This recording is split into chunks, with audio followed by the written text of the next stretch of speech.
सर्वप्रथम सर्वांना श्री स्वामी समर्थ.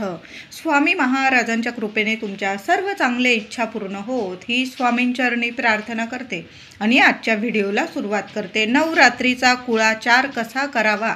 सप्तमी, अष्टमी, नवमीला देवी आईचा कुळाचार आपल्या पारंपरिक पद्धतीने कसा करावा, त्याचबरोबर नवरात्रीचा उपवास कधी सोडावा, नवरात्रीचे घट कधी हलवावे, कोणत्या दिशेला हलवावे, कोणत्या विधीनुसार घट हलवायचे आहे, कसे विसर्जित करायचे आहे, नवरात्रीबद्दल संपूर्ण माहिती, प्रत्येकाचे सर्व प्रश्नांचे उत्तर आजच्या व्हिडिओमध्ये आपण जाणून घेणार आहोत. व्हिडिओ शेवटपर्यंत बघा. चॅनलवर नवीन असाल कृपया आपल्या चॅनलला नक्की सबस्क्राईब करा. कमेंटमध्ये आपल्या कुलस्वामिनीचं नाव जरूर लिहा, नाही तर सर्वांनी लिहा श्री स्वामी समर्थ. तर नवरात्रीचा उपवास आपण देवीसाठी करत असतो. देवी आई उपवास करत नाही. अश्विन नवरात्रीत महिषासुराला ठार मारून जगाला सुख शांती जगदंबेने मिळवून दिली आणि या नवरात्रीत आई शांत विश्राम करत असते. म्हणून देवी आईच्या सेवेत आपण उपवास करत असतो. देवीचा उपवास नसतो.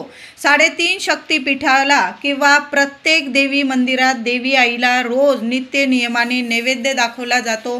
भाजी भाकरीचा, पूर्णावरणाचा, वरण भाताचा जो नैवेद्य असतो नित्य नियमाने देवी आईला नवरात्रीत सुद्धा नैवेद्य दाखवला जातो. आपण देवी आईचे उपवास करत असतो.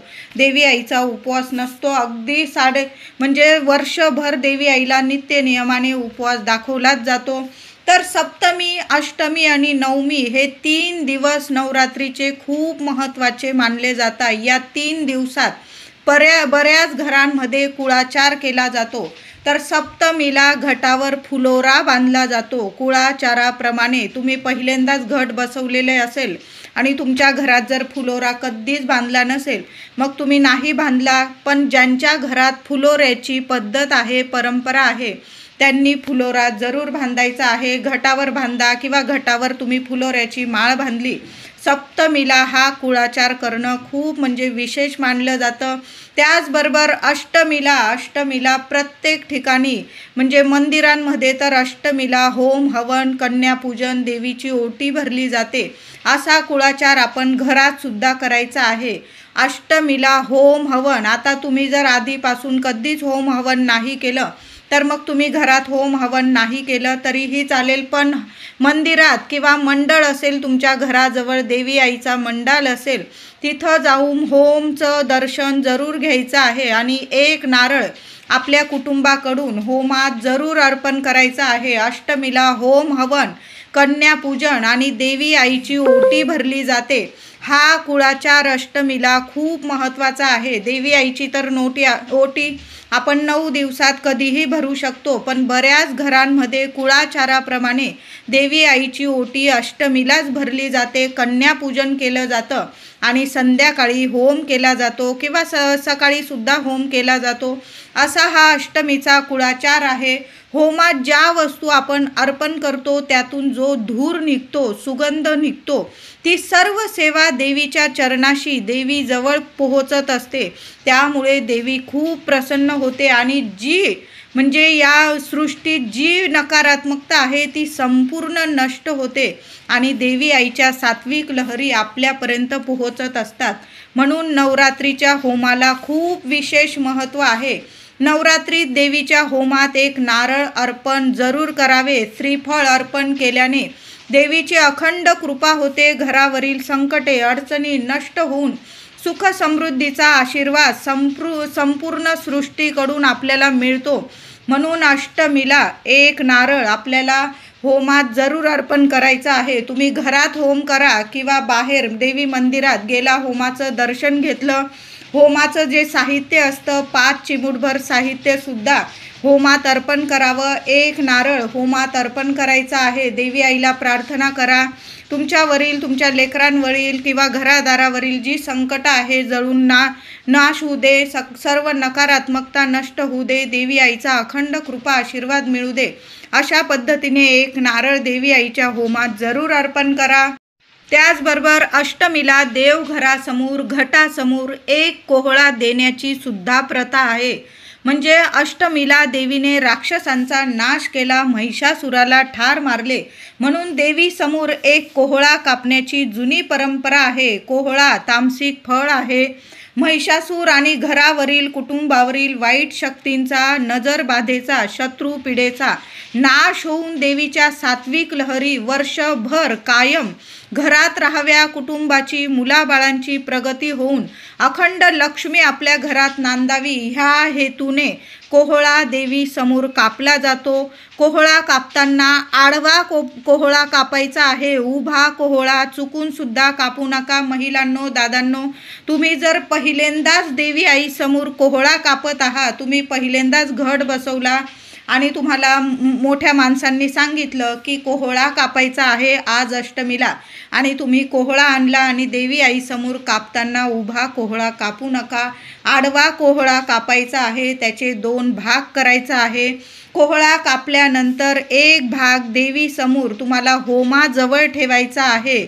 आता तुमच्या घरात जर तुम्ही होम केलेला आहे तर होमाजवळ एक भाग ठेवायचा आहे, किंवा तो भाग तुम्ही देवी मंदिरात होम केलेला असेल तिथं जरी ठेवून आलात तरीही चालेल. आणि एक भाग, दुसरा भाग नेऊन तुम्हाला लगेच 4 रस्त्यावर ठेवून यायचा आहे.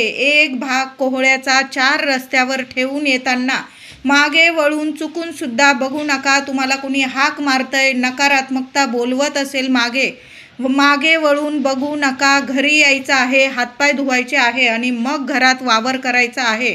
चुकून सुद्धा मागे बघू नका. वाईट शक्ती आपल्याला मागे वळवते, पण मागे वळून बघू नका. मग बघा वर्ष कसं तुमचं सोन्यासारखं जाणार आहे. त्याचबरोबर बऱ्याच ठिकाणी देवी मंदिरांमध्ये होम करतात किंवा मंडळांमध्ये होमामध्ये ओटी अर्पण केली जाते. म्हणजे सर्व वस्तू देवी आईपर्यंत पोहोचत असतात. नवमीला काही ठिकाणी देवीला मांसाहाराचा नैवेद्य दाखवला जातो. काही ठिकाणी अष्टमीला सुद्धा मांसाहाराचा नैवेद्य दाखवला जाता आणि घट हलवले जातात.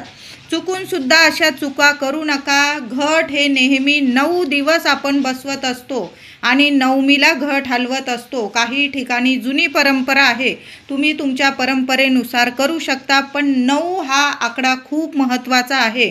नवमीला तुम्हाला जो नैवेद्य, तुम्ही गोडाचा दाखवा, तुम्ही मांसाहाराचा दाखवत असाल तुमच्या परंपरेनुसार, पण नवमीलाच नैवेद्य दाखवायचा आहे आणि उपवाससुद्धा नवमीलाच सोडायचा आहे. तुळजापूरला अष्टमीला होम आणि नवमीला बोकड कापून होमाची समाप्ती केली जाते. माहूरगडावर सुद्धा अष्टमीचा होम करून नवमीला होमाची समाप्ती होते. वणीला सप्तशृंगी देवी आईच्या इथं सुद्धा अष्टमीला होम होतो आणि नवमीला बोकड बळी दिला जातो. किंवा तामसिक फळ मी तुम्हाला सांगितलं कोहळा, तुम्ही कोहळा बळी देऊ शकता देवी आई समोर.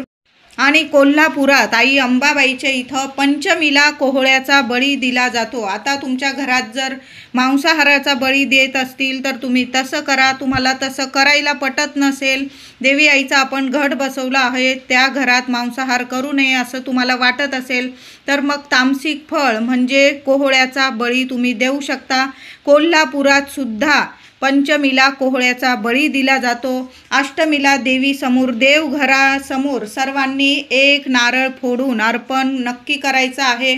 बघा, तुम्ही घट बसवलेले असेल किंवा नसेल, कुठली सेवा केलेली असेल किंवा नसेल, देवी आईचा फोटो तर आहे, म्हणून सर्वांनी अष्टमीला संध्याकाळी पुरुष दादांनी ही सेवा करायची आहे.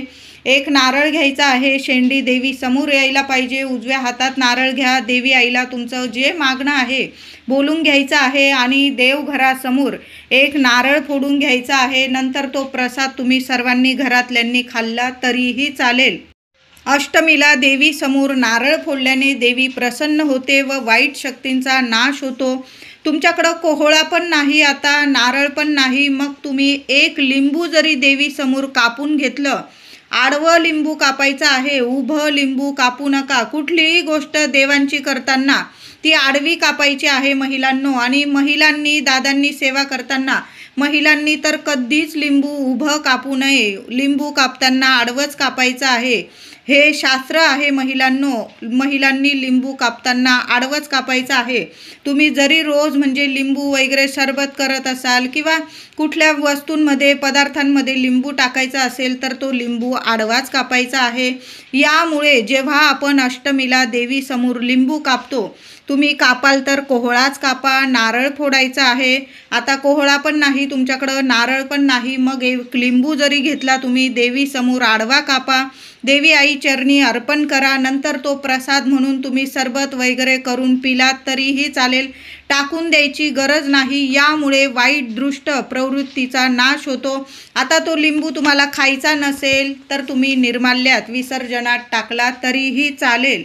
आता नवमीचा कुळाचार काय असतो तर नवरात्रीची घटस्थापना ही नवमीलाच उठली पाहिजे. महानवमीलाच नैवेद्य दाखवून आरती करून घट हलवले जातात.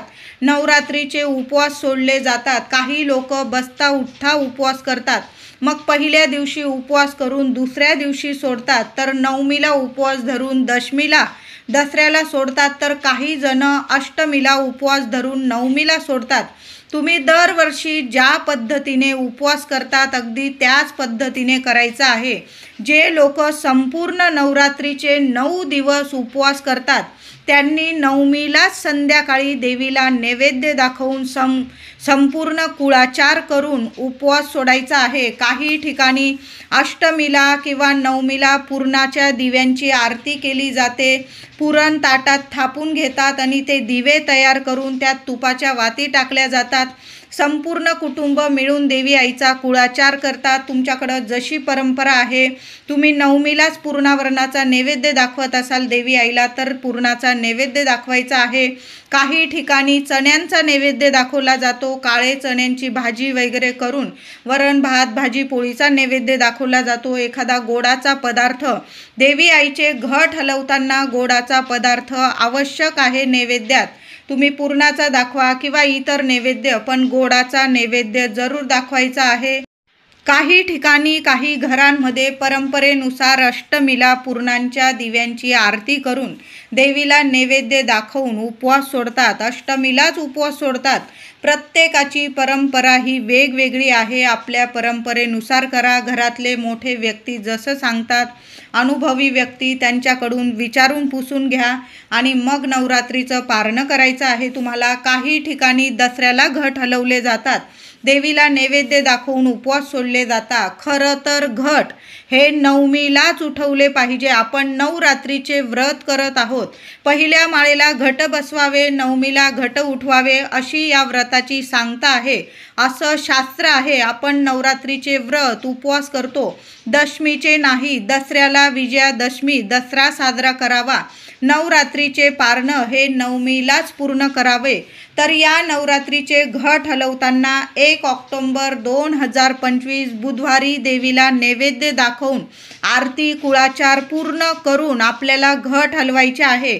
महिलांनो, कळालं असेल तुम्हाला आता घट कधी हलवावे तर नवमीला तुम्ही संध्याकाळी नैवेद्य पाणी सर्व तुमच्या घरात जसा कुळाचार करतात अगदी पारंपरिक पद्धतीने तशा पद्धतीने नवमीला संपूर्ण कुळाचार पूर्ण करा आणि देवी आईचे घट हलवायचे आहे तुम्हाला नवमीलाच. नवरात्रीचे उपवास तुम्हाला नवमीलाच सोडायचा आहे. नवरात्रीचे उपवास तुम्हाला नवमीलाच सोडायचे आहे. नवरात्र यातच सर्व काही येत असतं. नवरात्रीचे व्रत, नवरात्रीचे उपवास. 9 हा आकडा व्रताचं खूप महत्त्वाचा आहे. शुभ आकडा आहे. आपल्या व्रताची सुरुवात व सांगता उद्यापन या 9 दिवसातच व्हायला हवी. म्हणून घट हे उठवताना नवमीलाच उठवायचे आहे. तसे सुद्धा यावर्षी 10व्या दिवशी ही नवमी आलेली आहे. म्हणून घट उठवताना हे नवमीला, यावर्षी तर हे नवमीलाच करायचं आहे आपल्याला. घट आपल्याला 1 ऑक्टोबरलाच हलवायचे आहे. पाणी, नैवेद्य, पाणी, कुळाचार झाल्यानंतर तुम्हाला घट उठवायचे आहे, हलवायचे आहे. आणि विसर्जन मात्र आपल्याला, घटाचं विसर्जन, घट हलवून घ्यायचं आहे नवमीला आणि विसर्जन मात्र दसऱ्याला 2 ऑक्टोबरलाच करायचं आहे. काही ठिकाणी नवमीला 9व्या माळेला घट उठवून जे आपण धान पेरलेलं आहे, धान उगवलेले असते, त्यातील थोडे धान काढून देवीला, देवांना, देवघरात वाहून अर्पण करून नवमीला घट विसर्जन केला जातो। तर काही ठिकाणी नवमीला घट हलवून घेतात आणि दसऱ्याला थोडेसे धान, घटातील थोडेसे धान देवीला वाहून त्यावर सोनं अर्पण करून स्त्रिया थोडं धान केसात माळत असतात, पुरुष आपल्या कानावर धान लावतात किंवा आपल्या टोपीखाली सुद्धा थोडंसं धान ठेवण्याची जुनी प्रथा परंपरा आहे। यामुळे आपल्याला सुख, ऐश्वर्याची, आरोग्याची प्राप्ती होते आणि देवी आईचा अखंड आशीर्वाद आपल्याबरोबर कायम राहतो। काही ठिकाणी दसऱ्यालाच दुपारी नैवेद्य दाखवून घट हलवून संध्याकाळी घटाचे विसर्जन केले जाते। काही लोक अष्टमीला उपवास सोडून घेतात, हे चुकीचं आहे। परंपरेनुसारच करा, मी म्हणत नाही की तुमची परंपरा मोडा असं नाही, पण काही लोक अष्टमीला उपवास सोडताना हे चुकीचं आहे। आपण नवरात्रीचं व्रत करत आहोत, तुम्ही 9 दिवसाचे उपवास हे नवमीला संध्याकाळी सोडले तर तुम्हाला संपूर्ण व्रताचं फळ मिळणार आहे। नवरात्रीचे उपवास हे नवमीलाच सोडावे, तेव्हाच नवरात्रीचे व्रत उपवास केल्याचं पूर्ण फळ मिळतं। नवरात्रीचे उपवास सोडताना गोडावरतीच सोडायचा आहे, गोड पदार्थ खाऊनच उपवास सोडायचा आहे। तिखट पदार्थ खाऊन उपवास सोडू नका, नाही तर मग तुम्हाला गोड फळ मिळणार नाही। या छोट्या मोठ्या गोष्टी असतात, पण यामुळे आपलं वर्षभराचं सुख समाधान यात दडलेलं असतं। म्हणून नवरात्रीचा उपवास सोडताना महिला असतील, दादा असतील, सर्वांनी उपवास सोडताना प्रथम घास हा गोडाचा घ्यायचा आहे। मग तुम्ही पुरणाची पोळी केलेली असेल किंवा इतर गोड पदार्थ, नुसती साखर जरी खाल्ली तुम्ही आणि मग तुम्ही जेवलात, उपवास सोडला तरीही चालेल, पण प्रथम आपण मुखात, तोंडात गोडाचाच घास घ्यायचा आहे आणि मगच नवरात्रीचे उपवास आपल्याला सोडायचे आहे। नवरात्रीचे उपवास 9व्या माळेलाच सोडायचे आहे आणि नवरात्रीचे घट हे 9व्या माळेलाच उठवायचे आहे। घट हे नवमीला संध्याकाळी हलवून घ्यावे आणि दसऱ्याला विसर्जित करायचे आहे। घट हलवताना महिलांनो खूप काळजीपूर्वक ऐकायचं आहे। घट हलवताना प्रथम उत्तर दिशेकडेच हलवायचे आहे, शांततेत। या गोष्टी आपण शांततेत करायच्या आहे। कुणे म्हणजे घाई आहे, तुम्हाला गर्दी आहे, या गोष्टी मग नका करू, तुम्ही शांततेत करायचे आहे। घट हलवताना प्रथम उत्तर दिशेकडेच प्रथम आपल्याला घट हलवायचे आहे। यामुळे घराची, कुटुंबाची, मुलांची दिवस रात्र, उत्तरोत्तर दिवस रात्र प्रगती होते। घरात लक्ष्मी स्थिर वास्तव्यास राहते। म्हणून घट हलवताना महिलांनो काळजीपूर्वक, दादांनी जरी हलवले तरी उत्तर दिशेकडेच प्रथम घट हलवायचे आहे। कुलदेवीचा कृपा आशीर्वाद कायम अखंड राहतो। आता घट हलवण्याच्या आधी घटाला 2 चमचे गाईचं दूध टाकायचं, अर्पण करायचं आहे। त्याशिवाय घट हलवू नका। यामुळे घरात कधीच कशालाच कमी राहत नाही। सुख, धन, धान्य, आरोग्य, श्रीमंती लाभते। वर्षभर आपल्या इच्छा, आकांक्षा, जिज्ञासा देवी आई पूर्ण करते। म्हणून घट हलवण्याच्या आधी 2 चमचे, फक्त 2 चमचे गाईचं दूध घटाला अर्पण करायचं आहे आणि मग उत्तरेकडं घट हलवायचा आहे। कुळाचार करून घ्या, नैवेद्य, पाणी, आरती वगैरे संपूर्ण कुळाचार करून घेतल्यानंतर नवमीला रात्री, संध्याकाळी घट हलवताना 2 चमचे दूध घटाला अर्पण करा आणि उत्तर दिशेकडं घट हलवायचा आहे। या गोष्टींची सर्वांनी काळजी घ्या। आपण 9 दिवस काळजी घेऊन घटस्थापना केली, 9 दिवस सेवा पूजा केली, तर घटाची सांगता, उद्यापन विधीपूर्वकच व्हायला हवे। आता दसऱ्याला घट उठवत असाल तर आपण सकाळीच उठवतो, कारण संध्याकाळच्या आत आपल्याला घट विसर्जित करायचे असतात आणि घट हे दसऱ्याला संध्याकाळच्या आत विसर्जन व्हायलाच हवे। घट दसऱ्याला हलवताना नीट पूजा करावी। देवीला घटाला हळदी कुंकू, थोड्या अक्षता वाहून मनातील देवीला इच्छा सांगावी। तसं पण नवमीला या सर्व विधीपूर्वक गोष्टी महिलांनो नक्की करा। देवी आईला हळदी कुंकू, अक्षता वाहाव्या, थोड्याशा अक्षता घटावर अर्पण कराव्या आणि मग आपली इच्छा बोलून घट हलवायचा आहे। दसऱ्याला घट हलवत असाल तर विधीपूर्वक करायचं आहे। 9 दिवसात काही चुकलं माकलं असेल, देवी समोर डोकं ठेवून नमस्कार करावा। पती पत्नीने हा कुळाचार जरूर करा। मग घट हलवायचे आहे। घटाला, देवीला आपण सोन्याची आपट्याची पानं, एक का होईना सोन्याची आपट्याची पानं जरूर व्हा। दसऱ्याला घट विसर्जित करताना सोन्याची पानं घटाला जरूर अर्पण करा. वर्षभर सोन्यासारखं सुख ऐश्वर देवी आई आपल्याला प्रदान करत असते, करून देत असते, प्राप्त करून देत असते. आणि मगच घट आपल्याला वाहत्या पाण्यात विसर्जित करायचं आहे. आता घट विसर्जन करताना किंवा जी लोक दसऱ्याला दुपारी घट हलवत असतील तर घट हलवताना दसऱ्याला उठवताना या शुभ वेळेतच घट हलवायचे आहे, उठवायचे आहे आणि विसर्जित करायचे आहे. चुकून सुद्धा अशुभ वेळेत घट हलवू नका, विसर्जित करू नका. तर 2 ऑक्टोबर गुरुवारी दसरा विजयादशमीला घट दुपारी 12 ते 12:30 पर्यंतच नैवेद्य पाणी करून घट हलवायचे आहे. कारण दुपारी 1 ते 3 हा 2 तासाचा अशुभ राहू काळ आहे. या वेळात घट हलवू पण नका आणि घट विसर्जित सुद्धा करू नका. नंतर 3 वाजेनंतर तुम्ही घट विसर्जित करू शकता, पण दुपारी 3 नंतर घट हलवू नका, चुकून सुद्धा नका. दुपारी 12 ते 12:30 पर्यंतच महिलांनो नैवेद्य वगैरे दाखवून घट हलवून घ्यायचे आहे. आणि मग तुम्हाला थोडा वेळ झाला घट विसर्जित करायला तर मग तुम्ही 3 नंतर तुम्ही 5-6 वाजेपर्यंत घट विसर्जित करू शकता. पण दुपारी 1 ते 3 घट हलवू नका, उठवू नका आणि विसर्जित करू नका. हा अशुभ काळ आहे. आपण एवढ्या म्हणजे अगदी मनोभावे देवी आईची नवरात्रीची सेवा केलेली आहे. आपण शुभ काळात सेवा सुरू केली तर शुभ काळातच उद्यापन होणं खूप महत्त्वाचं आहे. या छोट्या मोठ्या गोष्टी असतात पण वर्षभरात आपल्याला सुख प्रदान करून देत असतात. त्याचबरोबर 9 दिवसाचा अखंड दिवा नवमीला तेल टाकल्यावर तुम्ही संध्याकाळी दिवा हलवू शकता किंवा दसऱ्याला हलवला, पण दिवा जोपर्यंत स्वतःहून शांत होत नाही तोपर्यंत जळू द्यायचा आहे. नंतर दिवा उचलून त्याखालील तांदूळ पक्ष्यांना घालून द्या. वात विसर्जनात टाकून द्यायची आहे. पुन्हा ती वात वापरू नका. त्या दिव्यात थोडं तेल असेल शिल्लक तर ते तुम्ही इतर दिव्यांना वापरू शकतात. पण अखंड दिवा सुद्धा तुम्हाला नवमीलाच हलवून घ्यायचा आहे. दसऱ्याच्या दिवशी दुपारी 1 ते 3 हा राहू अशुभ काळ आहे. आपला अखंड दिवा या वेळेत उचलू नका.